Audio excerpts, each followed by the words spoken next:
Hello दोस्तों, क्या हाल चाल। Welcome back to the YouTube channel of wings एक उड़ान। तो दोस्तों, वीडियो स्टार्ट करने से पहले मैं आप सबको, जितने भी मेरे मुस्लिम भाई बहन हैं, मैं उनको ईद मुबारक करता हूँ। आप सबको बहुत बहुत मुबारक हो ईद की। आप लोग खुश रहें घर पे और इसको घर पे रह के अपनी फैमिली मेम्बर्स के साथ सेलिब्रेट करें। आज हिस्ट्री की जो वीडियो सीरीज़ है, जो लेक्चर नंबर 3 है, जो मैंने आपको बोला था कि एमसीक्यूज़ की वीडियो सीरीज़ रहेगी, ये भी बहुत इम्पॉर्टेंट आज का वीडियो सीरीज़ रहेगा। टोटल मैंने आपके एग्ज़ाम पर्सपेक्टिव से ही क्वेश्चंस निकाले हैं जो आपको बहुत फ्रूटफुल रहेंगे। देखिए, घर बैठ के मैं इस कैम रिकॉर्डर से जो रिकॉर्ड कर रहा हूँ, यहाँ पे इतने अच्छे से लिख नहीं पाऊँगा, इसलिए आप अपनी कॉपी साथ में रखें, इंपॉर्टेंट चीज़ें नोट डाउन करते रहें। ठीक है, तो दोस्तों स्टार्ट करते हैं। स्टार्ट करने से पहले पीछे 2 एरर थे, तो उसको मैं करेक्ट करना चाहूँगा। एक जो बेलगाम सेशन मैंने जो बोला था, जिसमें गांधी जी फर्स्ट टाइम और लास्ट टाइम क्या हुए थे, प्रेसिडेंट बने थे, वो 1924 में हुआ था। ठीक है, बस एक ये करेक्शन है। और जो सरोजिनी नायडू थी, वो बनी थी कानपुर में 1925 में। ठीक है, डेट आगे पीछे हो जाती है थोड़ा बहुत। और उसके बाद एक और जो मैंने आर्ट एंड कल्चर पे कल जो वीडियो लाई थी वर्ल्ड हेरिटेज साइट्स की, तो याद रखना, हम्पी जो है it is in Karnataka, not in Madhya Pradesh. कहाँ पे ये? कर्नाटका में। दोस्तों चलो स्टार्ट करते हैं हिस्ट्री का पहला क्वेश्चन। तो पहला क्वेश्चन ये बोल रहा है कि ब्रिटिश इंडिया ने, ठीक है, कब जो कैपिटल है इंडिया की, वो शिफ्ट की थी कलकत्ता से दिल्ली।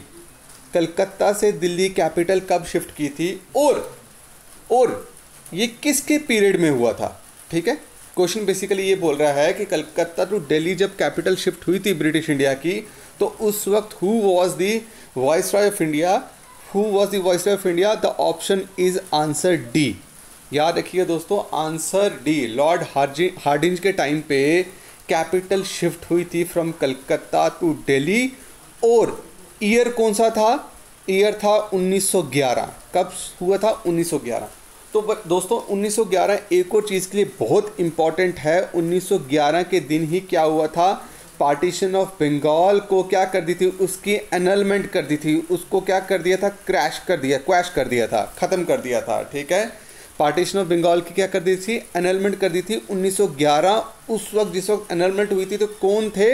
लॉर्ड हार्डिंज जी थे। और इसी टाइम पे कैपिटल शिफ्ट करी गई थी कलकत्ता टू दिल्ली। ठीक है, अब पार्टीशन ऑफ बंगाल की मैंने अगर बात करी, तो क्वेश्चन ये भी पूछा जा सकता है कि who was the voice Roy of India at that time? जब पार्टीशन ऑफ बंगाल को इफेक्ट में लाया गया, तो याद रखना कौन थे? लॉर्ड कर्जन थे। कौन थे? लॉर्ड कर्जन थे।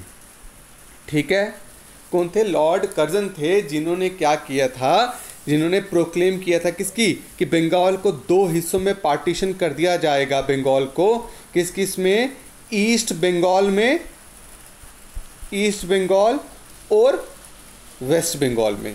ईस्ट बंगाल की जो कैपिटल है वो क्या रहने वाली है? ढाका रहेगी। और वेस्ट बंगाल की कैपिटल वही रहेगी जो पहले थी, मतलब कलकत्ता। बोला इन्होंने ये था, लॉर्ड कर्जन ने अपने अनाउंसमेंट जब उनने की थी, तो उन्होंने बोला था भाई बेसिकली पॉपुलेशन बहुत ज़्यादा हो गई है बंगाल की। ठीक है, स्पेशली जो बांग्लादेश वाला के यहाँ पे वेस्ट बंगाल की जो मैं बात कर रहा हूँ, तो इसकी एडमिनिस्ट्रेशन काफ़ी टफ हो गई है, तो इसलिए हमें इसको पार्टीशन करना बहुत इंपॉर्टेंट है। बट पीछे जो मेन ऑब्जेक्टिव था, वो ऑब्जेक्टिव था कि बंगाल को इसलिए पार्टीशन करना क्योंकि बंगाल नर्व सेंटर बन गया था। क्या बन गया था? नर्व सेंटर बन गया था इंडियन नेशनल मूवमेंट का। सॉरी, बंगाल क्या बन गया था? नर्व सेंटर बन गया था इंडियन नेशनल मूवमेंट का। और इसको पार्टीशन करना बहुत इंपॉर्टेंट था, ताकि आईएनसी को क्या कर पाए? हम वीक कर पाए। इंडियन नेशनल कांग्रेस को हम क्या कर पाए? वीक, उनकी एक्टिविटीज़ को कम कर पाए। ठीक है, अब इसके खिलाफ, पार्टीशन ऑफ बंगाल के खिलाफ पहली बार जो मॉडरेट लीडर्स जिन्होंने इसको क्या किया, पार्टीशन ऑफ बंगाल को बॉयकॉट करने के लिए मूवमेंट स्टार्ट करी, दैट वाज स्वदेशी मूवमेंट। कौन सी मूवमेंट? याद रखिएगा, स्वदेशी मूवमेंट। स्वदेशी मूवमेंट क्या था? बेसिकली स्वदेशी मूवमेंट था कि आपको बॉयकॉट करना है फॉरेन क्लॉथ्स और गुड्स का। फॉरेन गुड्स का क्या करना है आपको? फॉरेन गुड्स को आप क्या करोगे? बॉयकॉट करोगे। और स्पेशली इसमें जो प्रोमिनेंट लीडर थे जिन्होंने ऑल ओवर मैक्सिमम बंगाल में पूरा टूर करके ये कैंपेनिंग करी कि भाई क्या करो, इसको स्वदेशी मूवमेंट को लॉन्च किया और पार्टीशन ऑफ बंगाल को क्या करना है, हमने पार्टीशन ऑफ बंगाल को होने नहीं देना और उसके खिलाफ क्या करना है, हमने स्वदेशी मूवमेंट स्टार्ट करनी है। इस स्वदेशी मूवमेंट में हम बॉयकॉट क्या करेंगे, याद रखना, बॉयकॉट करेंगे मैनचेस्टर क्लॉथ, बहुत इंपॉर्टेंट, ये पूछा जा सकता है। मैनचेस्टर क्लॉथ को बॉयकॉट करने की बात हुई थी और एक लिवरपूल सॉल्ट था। ये मेन दो चीज़ें जिनको बॉयकॉट करने की बात की थी, लिवरपूल सॉल्ट। और ये इसके पीछे मॉडरेट लीडर्स कौन थे आईएनसी के, याद रखिएगा, लिख लीजिए, सुरेंद्रनाथ बनर्जी, सुरेंद्रनाथ बनर्जी, ठीक है। उसके बाद के मित्रा, के मित्रा का पूरा नाम मैं बोलूं तो इनका नाम था कृष्ण कुमार मित्रा। और पृथ्वीश चंद्र रॉय, कौन थे, पृथ्वीश चंद्र रॉय। ये थे मॉडरेट लीडर्स जिन्होंने क्या करना स्टार्ट करा, स्वदेशी मूवमेंट की कैंपेनिंग करना स्टार्ट करी। न्यूज़पेपर कौन कौन से थे, याद रखिए, बहुत इंपॉर्टेंट है। बंगाली, ये न्यूज़पेपर था। हिताबदी, HITABADI, हिताबदी, और लिख लिया, और संजीवनी, SANGIBANI, संजीवनी। ये तीन न्यूज़पेपर थे जिन न्यूज़पेपर के थ्रू क्या कर रहे थे, ये कैंपेनिंग कर रहे थे किसकी, स्वदेशी मूवमेंट की। ठीक है दोस्तों, फाइनली आईएनसी ने कब क्या कहते हैं सपोर्ट किया स्वदेशी मूवमेंट को और बॉयकॉट मूवमेंट को कब सपोर्ट किया, याद रखना, 1905 में बनारस सेशन में। बनारस में आईएनसी का सेशन हुआ जिसके प्रिजाइडिंग ऑफिसर कौन बने जीके गोखले। जीके गोखले कौन थे, political Guru of Gandhi ji, Gopal Krishna Gokhale. Gopal Krishna Gokhale ने क्या किया, बनारस सेशन में जो आईएनसी का सेशन हुआ था बनारस में, उसके प्रिजाइडिंग ऑफिसर बने और यहां पे आईएनसी ने सपोर्ट किया स्वदेशी मूवमेंट और बॉयकॉट मूवमेंट को, लेकिन सिर्फ किसके लिए, बंगाल के लिए, कि बंगाल में ही क्या होगा, स्वदेशी मूवमेंट और बॉयकॉट मूवमेंट होगा। बट यहां पे अभी एक्सट्रीमिस्ट लीडर, ठीक है, जिनको हम किस नाम से बुलाते हैं, लाल बाल पाल, ये यहां पे बनारस सेशन में इन्होंने क्या किया, इसके थोड़े अगेंस्ट हो गए। इन्होंने बोला कि सिर्फ जो बॉयकॉट और स्वदेशी मूवमेंट बंगाल में क्यों, बंगाल से बाहर जाना चाहिए। कहां जाना चाहिए, बंगाल से बाहर जाना चाहिए। तो यही कुछ इश्यूज थे और ये नेशनल एजुकेशन की बात भी कर रहे थे। कौन, लाल बाल पाल, अजीत सिंह, अरबिंदो घोष, ये सारे नेशनल एजुकेशन की बात भी कर रहे थे और चाहते थे कि अब क्या हो, ऑल इंडिया नेशनल लेवल पे क्या हो, इसके खिलाफ, इस पार्टीशन ऑफ बंगाल के खिलाफ क्या हो, मूवमेंट चले। इसी के चलते हुए इन दोनों के बीच में डिफरेंसेस आए तो फाइनली 1907 में क्या हो गए थे, स्प्लिट हो गए थे। 1907 में आईएनसी टूट गई between moderates and extremist Surat session. ठीक है दोस्तों, याद रहेगा, पहला क्वेश्चन क्लियर है। किसके टाइम पे पार्टीशन ऑफ बंगाल को प्रोक्लेम किया गया था, लॉर्ड कर्जन के टाइम पे। किसके टाइम पे पार्टीशन ऑफ बंगाल को एनल किया गया, लॉर्ड हार्डिंज के टाइम पे। और लॉर्ड हार्डिंज के टाइम पे क्या किया था, कैपिटल को शिफ्ट किया था फ्रॉम कलकत्ता टू दिल्ली। याद रहेगा, कोई टेंशन तो नहीं। चलें हम आगे, चलिए जी। क्वेश्चन नंबर 2 देखिए, बहुत इंटरेस्टिंग है कि पहला मास मूवमेंट जिनमें बहुत सारे लोगों ने भी पार्टिसिपेट किया ऑल इंडिया लेवल पे, गांधी जी ने पहला मास मूवमेंट कौन सा स्टार्ट किया था।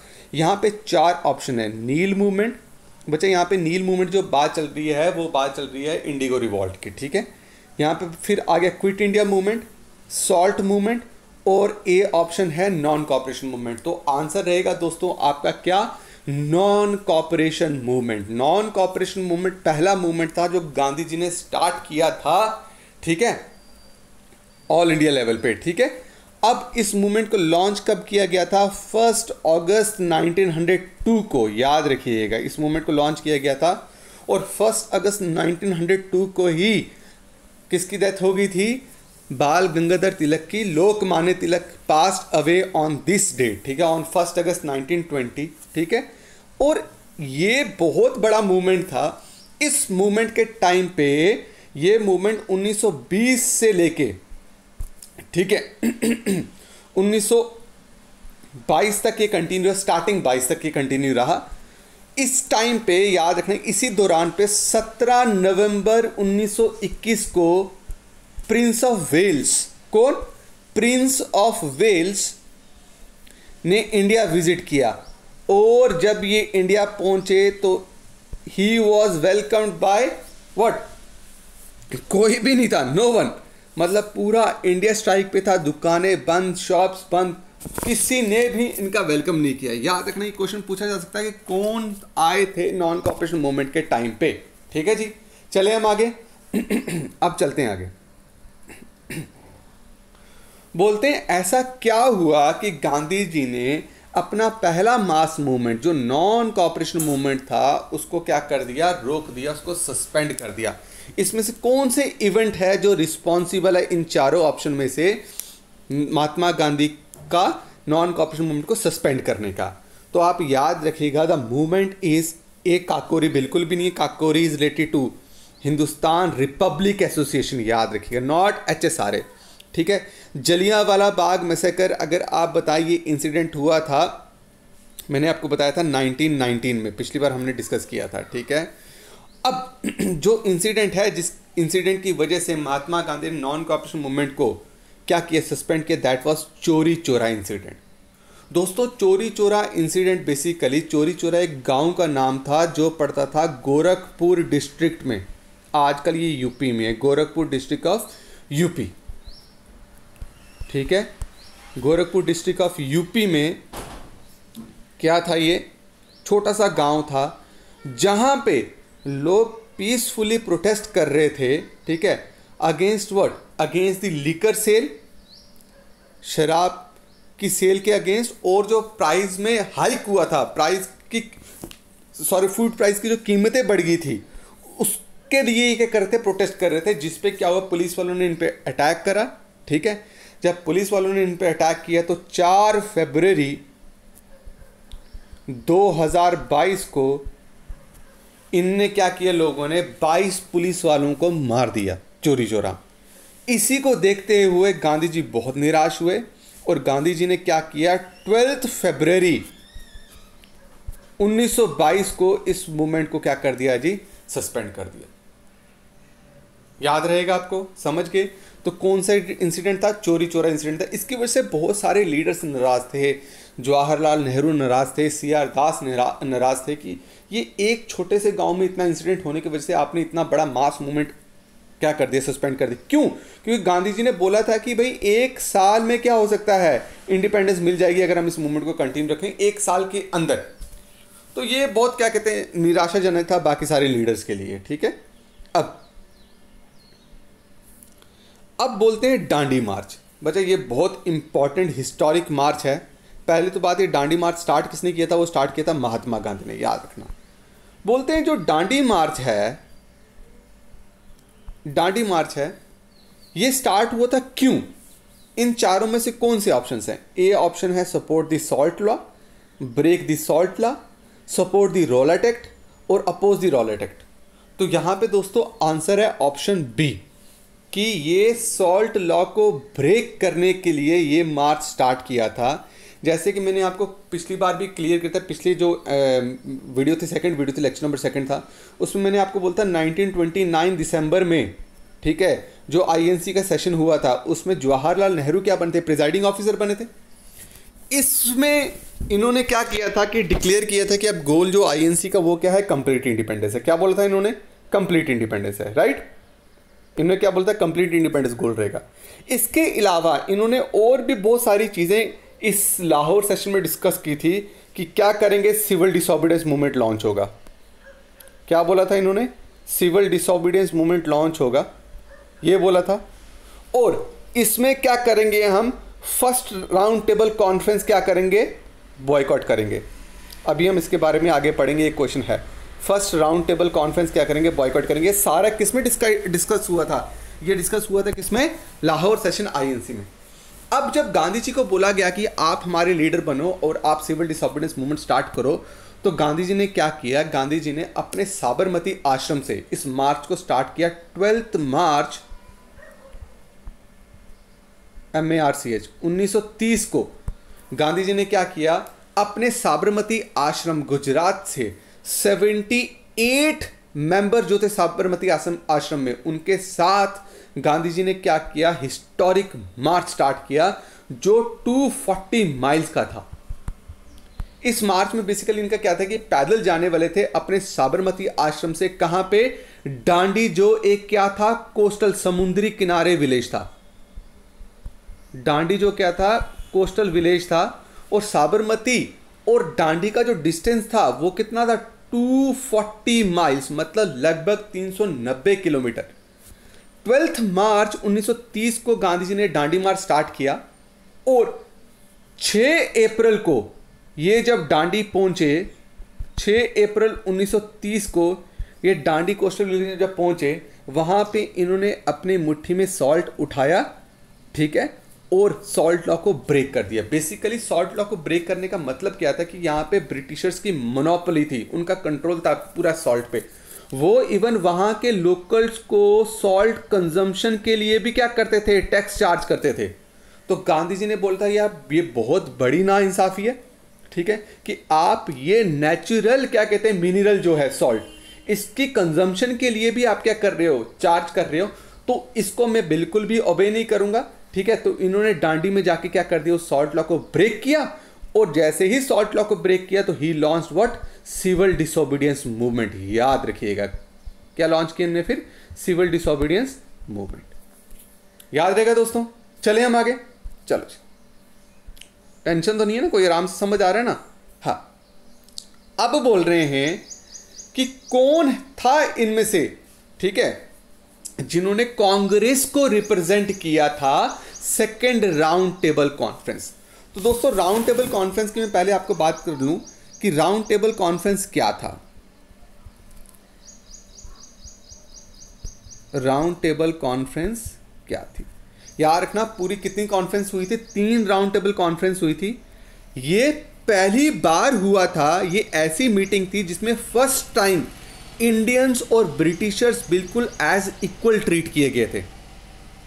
आप समझ रहे हो, it was the first time that Indians and the Britishers were meeting as equals. अब मैंने आपको जैसे बताया कि जब फर्स्ट राउंड टेबल कॉन्फ्रेंस हुई, फर्स्ट राउंड टेबल कॉन्फ्रेंस कब हुई, 12 नवंबर 1930 को फर्स्ट राउंड टेबल कॉन्फ्रेंस हुई। और ये चली कब तक, जनवरी 1931 तक चली। लेकिन फर्स्ट राउंड टेबल कॉन्फ्रेंस को क्या किया हुआ था, सिविल डिसोबीडियंस मूवमेंट जब लॉन्च किया तो फर्स्ट राउंड टेबल को क्या कर दिया था, कॉन्फ्रेंस को बॉयकॉट कर दिया था। तो आईएनसी वहां पे थी नहीं। अब इनको क्या करना था, इंपॉर्टेंट डिसीजन लेने थे इस मीटिंग में। लेकिन ब्रिटिशर्स को लगा, और ये सारी की सारी राउंड टेबल कॉन्फ्रेंसेस दोस्तों कहाँ हुई थी, यार रखना, लंदन में हुई थी। कहाँ हुई थी, लंदन में। अब इंपॉर्टेंट ये था कि आपको डिसीजन लेना है। लेकिन ब्रिटिशर्स को कॉन्फ्रेंस में समझ आ गया कि भाई आईएनसी, इंडियन नेशनल कांग्रेस, ऐसी पार्टी है जिसका इस कॉन्फ्रेंस में होना बहुत इंपॉर्टेंट है, क्योंकि मैक्सिमम क्या कहते हैं इंडियन इंटरेस्ट इसी पार्टी के थ्रू ही क्या हो सकते हैं, कवर हो सकते हैं। आप समझ रहे हो।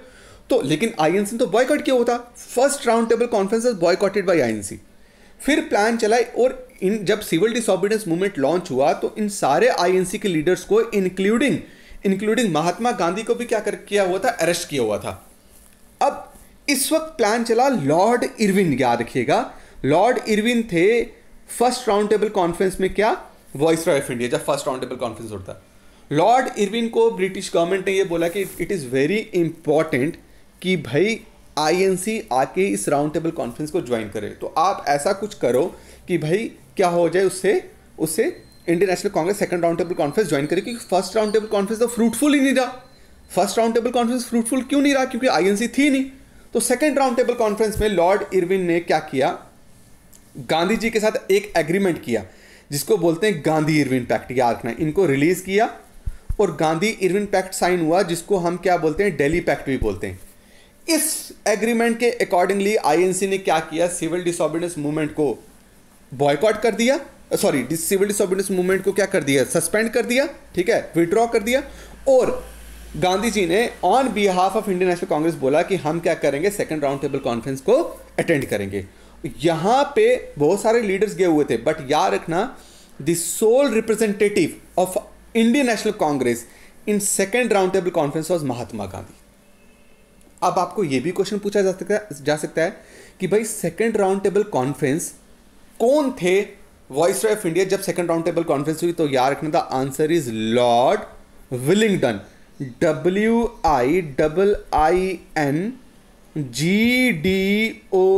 Lord Willingdon was the viceroy of India जब सेकंड राउंड टेबल कॉन्फ्रेंस हुई, और थर्ड राउंड टेबल कॉन्फ्रेंस जब हुई थी तब भी वॉइसरॉय इंडिया के कौन थे? ये थे।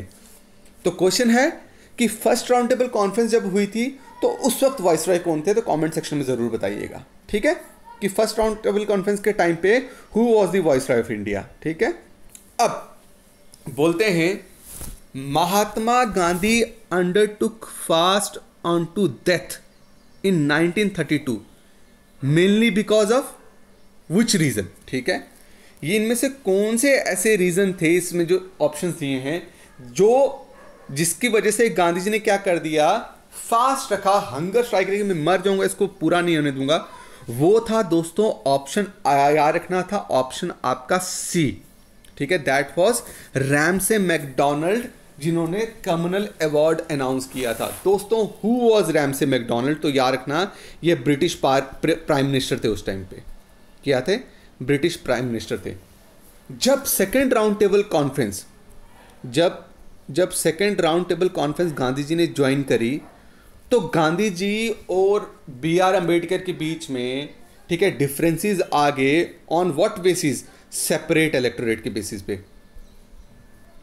बेसिकली BR अम्बेडकर क्या चाहते थे कि भाई क्या हो कि सेपरेट इलेक्टोरेट मिले, किसको? डिप्रेस्ड क्लासेस को, ठीक है, जो भी क्या कहते हैं डिप्रेस्ड क्लासेस, जिनको दलित बोला, जिनको गांधी जी ने बाद में नाम हरिजन दिया।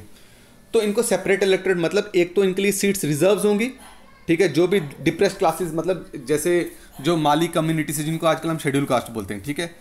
अब इनको क्या मिलेगा? इनको एक तो सीट्स रिजर्व होंगी, और जो भी खड़ा होगा इलेक्शन के लिए उनको सिर्फ कौन वोट करेगा? डिप्रेस्ड क्लास की कम्युनिटी वोट करेगा।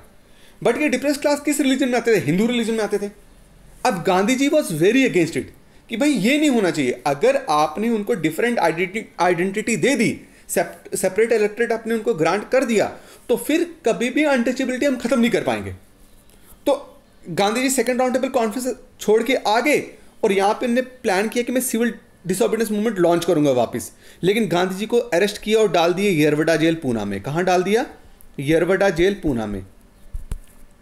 और यहां पे जब यरवड़ा जेल पूना में थे, तो यहां पे क्या किया? रैमसे मैकडोनाल्ड ने ब्रिटेन में कम्युनल अवार्ड अनाउंस किया। कब? 16 अगस्त 1932 को। ये कम्युनल अवार्ड क्या था दोस्तों? इस कम्युनल अवार्ड में था कि भाई सेपरेट इलेक्टोरेट ना अब मुस्लिम को, बाकी सिख को भी ही, क्रिश्चियंस को भी, एंग्लो इंडियंस को भी, और डिप्रेस्ड क्लासेस को भी जो हिंदू रिलीजन में ही आते हैं, उनको भी दिया जाएगा। दोस्तों initially BR Ambedkar was in favour of communal award, लेकिन जब गांधी जी ने यह सुना, गांधी जी ने कहा कि भाई मैं इसको पूरा नहीं होने दूंगा। तो 20 सितंबर 1932 को गांधी जी ने क्या कर दिया? फास्ट रख दिया कि मैं मर जाऊंगा, ठीक है, लेकिन इस कम्युनल अवार्ड को क्या नहीं होने दूंगा, लागू नहीं होने दूंगा। समझ गए आप? तो कौन सा था? कम्युनल अवार्ड था, जिसके चक्कर में महात्मा गांधी ने क्या कर दिया था? फास्ट रख दिया था। याद रहेगा दोस्तों। चले हम आगे। अब बोलते हैं कौन था जिसने इंडिविजुअल, पहला बंदा, ठीक है, जिसने individual civil disobedience movement start करी। तो दोस्तों इसका आंसर बहुत इजी है, लेकिन आंसर डिस्कस करने से पहले मैं आपको बता दूं, ये इंसिडेंट बेसिकली अगर जो बात हो रही है, ये बात हो रही है 1940s की, ठीक है। अब हुआ क्या है इंडिविजुअल सिविल डिसोबीडियंस मूवमेंट में? जैसे कि आपको पता ही होगा, सितंबर 1939 में सेकेंड वर्ल्ड वॉर स्टार्ट हो गई थी। क्या स्टार्ट हो गई थी? Second world war. जब सितंबर 1939 में सेकेंड वर्ल्ड वॉर स्टार्ट हुई, ठीक है, तो ब्रिटेन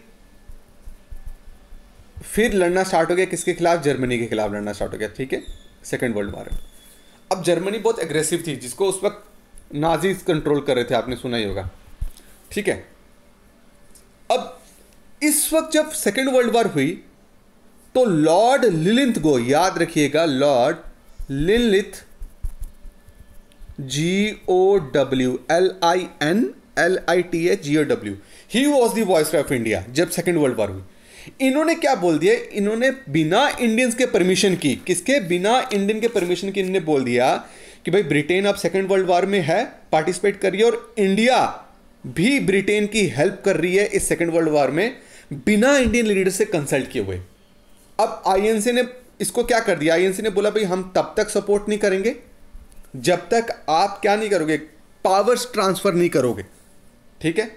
लेकिन ब्रिटेन को, और उन्होंने बोला सपोर्ट हम तब भी करेंगे जब आप कुछ पावर्स हमें ट्रांसफर करोगे, ठीक है। और कुछ ऑफर्स और उन्होंने रखे आईएनसी ने। अब लॉर्ड लिंथगो ने क्या किया, लॉर्ड लिंथगो ने कुछ प्रपोजल्स तैयार किए। क्या तैयार किए, प्रपोजल्स। ये प्रपोजल्स आए in the form of August offer. August, spelling देख लेना दोस्तों, August offer, OFFER। August offer कब आया, 1940 को। लाया किसने, लॉर्ड लिंथगो ने। ये ऑफर क्या था, ये ऑफर चाहता था कि इंडिया क्या करे, कॉपरेट करे, हम कुछ प्रपोजल्स रखने वाले हैं और आप क्या करोगे, हमारे साथ कॉपरेट करोगे। अब इस ऑफर में इन्होंने बोला डोमिनियन स्टेटस हम ग्रांट करेंगे। क्या ग्रांट करेंगे, डोमिनियन स्टेटस। और पहली बार अगस्त ऑफर में बात करी गई कि भाई इंडियंस को क्या किया जाएगा, हम इंडियंस को after the end of war, हम इंडियंस को राइट है कि वो अपना कॉन्स्टिट्यूशन खुद फ्रेम करेंगे और हम एक्नॉलेज करते हैं इसको। इनने मान लिया। लेकिन इसमें आईएनसी ने इसको रिजेक्ट क्यों किया, क्योंकि बात हुई यहां पे डोमिनियन स्टेटस की। जो डोमिनियन स्टेटस मतलब it was not complete independence, जिसको निकार दिया था 1929 में। तो आईएनसी रिजेक्टेड अगस्त ऑफर। आईएनसी ने क्या किया, वर्धा में मीटिंग हुई इनकी वर्धा में 1940 में मीटिंग हुई। उन्होंने क्या कर दिया जी, अगस्त ऑफर को नकार दिया। और अब आईएनसी ने गांधी जी को बोला कि आप क्या करो, मास मूवमेंट इनिशिएट करो। लेकिन गांधी जी ने मास मूवमेंट इनिशिएट ना करने के बजाय उन्होंने बोला कि नहीं, हम स्टार्ट करेंगे इंडिविजुअल सत्याग्रह, मतलब individual civil disobedience movement start करेंगे, ठीक है। मास मूवमेंट इसलिए स्टार्ट नहीं करेंगे क्योंकि मूवमेंट क्या हो सकता है, वायलेंट हो सकता है, इसलिए इंडिविजुअल सत्याग्रह स्टार्ट करेंगे। पहला बंदा, पहली पर्सनालिटी जिन्होंने इंडिविजुअल सत्याग्रह स्टार्ट किया था, याद रखना, वो थे कौन, विनोबा भावे। सेकंड कौन थे, जवाहरलाल नेहरू। और थर्ड कौन थे, याद रखना, ब्रह्मादत्त। कौन थे, ब्रह्मादत्त थर्ड थे जिन्होंने सिविल डिसोबीडियंस मूवमेंट स्टार्ट किया था, इंडिविजुअल, ठीक है। इन्होंने एक मार्च स्टार्ट किया दिल्ली की ओर। इन्होंने अपने गांव से निकल के सब अपने गांव में फिर दिल्ली के लिए और मार्च स्टार्ट किया। उस मार्च का नाम क्या पड़ गया, दिल्ली चलो मूवमेंट। क्या नाम पड़ गया, दिल्ली चलो मूवमेंट। क्या नाम था उसका, दिल्ली चलो मूवमेंट। याद रहेगा, कोई टेंशन तो नहीं। चले हम आगे, चलो जी। अब बोलते हैं क्विट इंडिया मूवमेंट। सबसे पहली बात, क्विट इंडिया मूवमेंट कौन से ईयर में लॉन्च हुआ था, यार 1942, 9 अगस्त 1942 को आईएनसी ने क्या किया था, क्विट इंडिया मूवमेंट लॉन्च कर दिया था, ठीक है। बोलते हैं इस क्विट इंडिया मूवमेंट किसके रिस्पॉन्स में क्विट इंडिया मूवमेंट स्टार्ट किया गया था, तो याद रखना किसके रिस्पॉन्स में स्टार्ट किया था, क्रिप्स प्रपोजल। अब क्रिप्स प्रपोजल क्या था, यह भी 1942 में एक प्रपोजल भेजा गया ताकि इंडिया क्या करे, इंडिया को क्या कहते हैं, हम सेकेंड वर्ल्ड वॉर में पार्टिसिपेट करा पाए, वो क्या कर पाए, हमारा साथ दे पाए। ये क्रिप्स मिशन को का हेड कौन था, सर स्टैफर्ड क्रिप्स। कौन थे, सर स्टैफर्ड क्रिप्स।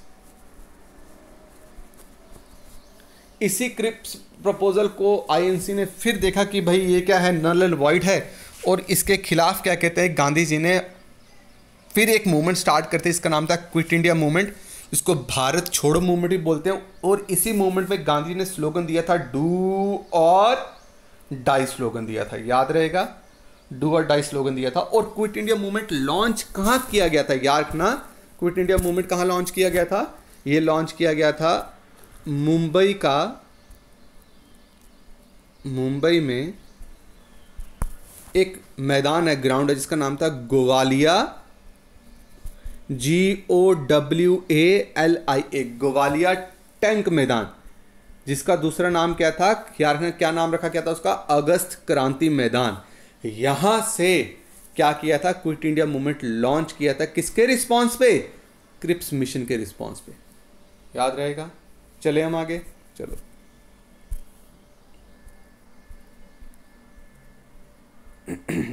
हाँ जी, बोलते हैं इनमें से कौन सा ऐसा लीडर है जिसने कांग्रेस रेडियो स्टार्ट किया था ड्यूरिंग क्विट इंडिया मूवमेंट? तो याद रखना उनका नाम है अरुणा आसफ अली। ठीक है, इन अरुणा आसफ अली को grand old lady of independence India भी बोला जाता है। ठीक है, इन्होंने ही क्या किया था, Congress radio, underground radio start किया था। जब क्विट इंडिया मूवमेंट के सब लीडर्स को अरेस्ट कर लिया था, इनके पीछे भी ब्रिटिश ऑफिशियल्स हाथ धो के पड़े थे जब भी, बट ये मिलते नहीं थे। तो ये क्या करते हैं, अंडरग्राउंड रह के क्या करते थे, कांग्रेस रेडियो को चलाते थे, इनकी एक्टिविटीज को लोगों तक पहुंचाते थे। ठीक है, अब नेक्स्ट बोलते हैं कौन who suggested the idea of Indian national army. ठीक है, जिसके बाद में बहुत प्रोमिनेंट लीडर बने, उनका नाम था सुभाष चंद्र बोस। मतलब सुभाष चंद्र बोस का आइडिया नहीं था इंडियन नेशनल आर्मी बनाने का, तो आइडिया किसका था, आइडिया था कैप्टन मोहन सिंह का। किसका आइडिया था दोस्तों, कैप्टन मोहन सिंह। दोस्तों कैप्टन मोहन सिंह बेसिकली क्या थे, ब्रिटिश आर्मी में ऑफिसर थे जिनको मलाया पेनिनसुला में जापानियों ने क्या कर लिया था, कैप्चर कर लिया था। मलाया पेनिनसुला कहाँ पे है दोस्तों, ये मलेशिया जो है ना, मलेशिया का पार्ट है मलाया पेनिनसुला। मलाया पेनिनसुला में कैप्टन मोहन सिंह को अरेस्ट करके और इनको प्रिजनर ऑफ वॉर बना के जापान में ले गए। बाद में जापान के साथ इन्होंने मिलकर क्या किया था, इंडियन नेशनल आर्मी स्टार्ट करी थी। याद रहेगा दोस्तों। चले हम आगे, चलते हैं आगे। बोलते हैं कैबिनेट मिशन प्लान, इनमें से कौन सा ऐसा बंदा है जो मेंबर नहीं था इस कैबिनेट मिशन प्लान का? वही कैबिनेट मिशन प्लान जो कब आया था, 1946 में आया था। ठीक है, कैबिनेट मिशन प्लान के थ्रू ही कॉन्स्टिट्यूएंट असेंबली बनाई गई थी। क्या बनाई गई थी, कॉन्स्टिट्यूएंट असेंबली बनाई गई थी, जिसको क्या काम दिया था, जिसका काम क्या था कॉन्स्टिट्यूएंट असेंबली का, कॉन्स्टिट्यूशन फ्रेम करना इंडिया के लिए। ठीक है, तो बोलते जब कैबिनेट मिशन प्लान 1946 में आया तो इसका इनमें से कौन सा था जो इसके मेंबर नहीं थे? तो याद रखना इसके मेंबर कौन नहीं थे, ऑप्शन बी। ठीक है, option B is the right answer. Option B, इसके मेंबर नहीं थे sir Pethick Lawrence, Stafford Cripps और एवी अलेक्जेंडर। ये तीनों के तीनों क्या थे, मेंबर थे किसके, कैबिनेट मिशन प्लान के, जो 1946 में आया था। 1946 में इसको इसलिए लाए गए थे ताकि पावर्स को किस तरीके से ट्रांसफ़र किया जाए, ठीक है, इंडियंस को, ये प्लान उसी के रिलेटेड था। ठीक है दोस्तों, चलें हम आगे। अब बोलते हैं कि which among the following was the first victim of Lord Dalhousie's policy of doctrine of lapse. देखो दोस्तों, डॉक्ट्रिन ऑफ लैप्स ऐसी पॉलिसी थी जो लॉर्ड डलहौजी कौन थे, गवर्नर जनरल ऑफ इंडिया थे। ठीक है, लॉर्ड डलहौजी ने ये पॉलिसी लाई थी। इस पॉलिसी के थ्रू क्या था, ये क्या कर रहे थे, जितने भी इंडियन प्रिंस है उनकी टेरिटरी को क्या कर रहे थे, एक्वायर कर रहे थे। ठीक है, अब इस पॉलिसी में क्या बोला गया कि अगर कोई भी इंडियन रूलर है, उसने अगर कोई भी बेटा अडॉप्ट किया है, अडॉप्टेड सन, ठीक है, तो अगर उस इंडियन रूलर की डेथ होती है तो उसकी डेथ के बाद उस अडॉप्टेड सन के पास सिर्फ उसकी पिता की प्राइवेट प्रॉपर्टी ही रहेगी। ठीक है, प्राइवेट प्रॉपर्टी रहेगी, उसके अलावा उसके फादर कहाँ पे, कहीं पे भी जितना भी एरिया पे रूल करते हैं वो उनकी नहीं रहेगी। तो इस डॉक्ट्रिन ऑफ लैप्स में बहुत सारे क्या कहते हैं इंडियन प्रिंस फंस गए थे, जिसमें से एक जगह आपको झांसी पता होगा, ये रानी लक्ष्मीबाई जिनकी क्वीन बनी थी, बाल गंगाधर राव की वाइफ थी। ठीक है, झांसी भी थी। लेकिन बोला जा रहा है कि इसमें से पहला कौन था जो विक्टिम बना इस डॉक्ट्रिन ऑफ लैप्स का, तो आंसर है सतारा। आंसर क्या है, सतारा। 1848 में इसको एनेक्स कर लिया गया था थ्रू डॉक्ट्रिन ऑफ लैप्स। ठीक है, झांसी को कब एनेक्स किया गया था, याद रखना 1853 में। याद रहेगा। चलिए हम आगे चलते हैं जी।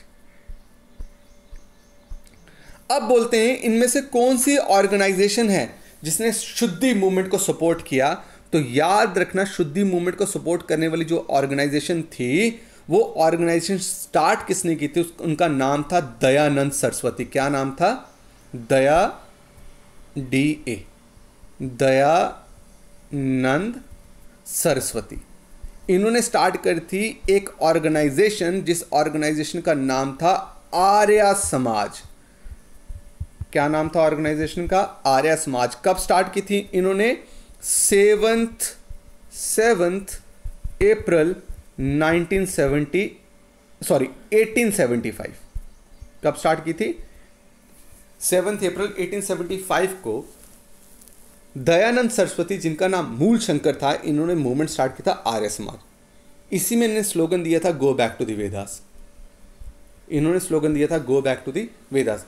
और इसी आर्य समाज ने एक मूवमेंट स्टार्ट करते, शुद्धि मूवमेंट, जिसमें नॉन हिंदूज को कन्वर्ट करना था हिंदुज्म में। दिस वाज शुद्धि मूवमेंट। ठीक है, काफी अगेंस्ट हो गए थे मुस्लिम्स इसके। ठीक है, अब चलते हैं आगे। बोलते हैं 1873 में हु फाउंडेड सत्य शोधक समाज। अगर इंग्लिश में इसको ट्रांसलेट करूं, ट्रुथ सीकर सोसाइटी। बोलते हैं इनमें से कौन सी पर्सनालिटी हैं जिन्होंने सत्य शोधक समाज या सच की तलाश करने वाली सोसाइटी स्टार्ट की थी? उनका नाम था ज्योतिबा राव फुले। ठीक है, ज्योतिबा राव फुले एक माली कम्युनिटी को बिलोंग करते थे। किसको? माली गार्डनर। ठीक है, माली कम्युनिटी को बिलोंग करते थे। ठीक है, और इनको बेसिक एजुकेशन का कभी भी एक्सेस नहीं था। तो ये बहुत परेशान थे, जो भी अपर कास्ट डोमिनेशन थी लोअर कास्ट को लेके, जितने भी क्या कहते हैं रिस्ट्रिक्शन थे इनके ऊपर, ज्योतिबा राव फुले के। तो इन्होंने इन सारे रिस्ट्रिक्शंस को ख़त्म करने के लिए, ठीक है, ताकि लोअर कास्ट लोगों को, डिप्रेस्ड क्लासेस को क्या हो पाए, उनका हक मिल पाए, तो इन्होंने क्या किया था? सत्यशोधक समाज मूवमेंट स्टार्ट करते। यही हैं जिन्होंने डिप्रेस्ड क्लासेस को पहली बार नाम दिया था दलित। डिप्रेस्ड क्लासेस को दलित नाम देने वाले यही हैं। ठीक है, इन्होंने 24 सितंबर 1873 को इन्होंने क्या किया था? इन्होंने सत्यशोधक समाज स्टार्ट किया था। इनकी वाइफ सावित्री बाई, क्या नाम था उनका? सावित्री बाई को इन्होंने खुद पढ़ाया था, और सावित्री बाई मिलके किसके साथ? ज्योतिबा राव फुले के साथ मिलके इन्होंने स्कूल स्टार्ट किया था गर्ल्स के लिए। पुणे में स्कूल स्टार्ट किया था गर्ल्स के लिए 1848 में। और ये पहला स्कूल था जो इंडियंस ने स्टार्ट किया था, याद रखिएगा। ठीक है, बाद में ज्योतिबा राव फुले कमिश्नर भी रहे हैं पूना म्युनिसिपैलिटी के, याद रखना। कमिश्नर भी रहे हैं ज्योतिबा राव फुले पूना म्युनिसिपैलिटी के। ज्योतिबा राव फुले की 2 बुक्स बहुत इंपॉर्टेंट हैं। एक गुलामगिरी, ये इनकी बहुत फेमस बुक्स हैं, और सार्वजनिक SARVAJANIK, सार्वजनिक सत्या SATYA, सत्या धर्म पुस्तक, ये भी स्टार्ट किया था। ये 2 बुक्स थी जो किसकी थी? ज्योतिबा राव फुले की। याद रखिएगा, बहुत इंपॉर्टेंट क्वेश्चन है ये। ठीक है, ये भूलना नहीं, पूछा जाता है। अब वही क्वेश्चन आगे जो मैंने अभी आपको समझाया, which one of the following was the author of गुलामगिरी? तो आंसर क्या देगा? ज्योतिबा राव फुले। तो दोस्तों ये थे MCQs आपकी मॉडर्न हिस्ट्री के। ठीक है, अगर आप और बोलोगे तो मैं और भी MCQs लेके आऊँगा।